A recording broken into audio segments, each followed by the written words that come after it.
This LOS is explain Monte Carlo simulation and describe its applications and limitations. Okay, this LOS only has one slide. So Monte Carlo simulation involves the use of a computer to represent the operation of a complex financial system.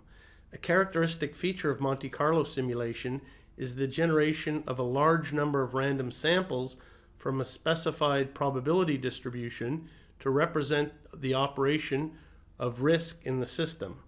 Monte Carlo simulation is used in planning, in financial risk management, and in valuing complex securities. Basically, it's a lot of, you can do thousands of what-if scenarios, what if, and that's why we call it Monte Carlo simulation. It gives a large number of random samples. Instead of doing what-if scenarios many times and handling the data, the Monte Carlo simulation will do that for you.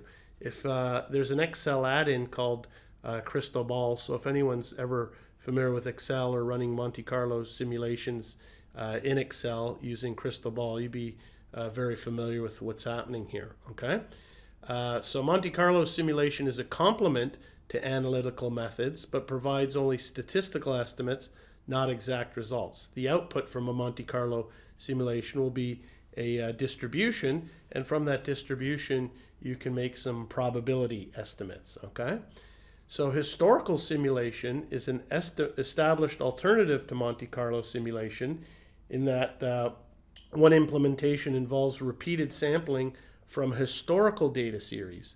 Historical simulation is grounded in actual data but can reflect only risks represented in the sample historical data.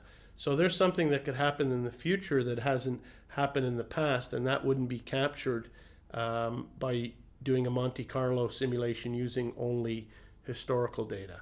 So again, that's the only slide for this LOS. Thank you.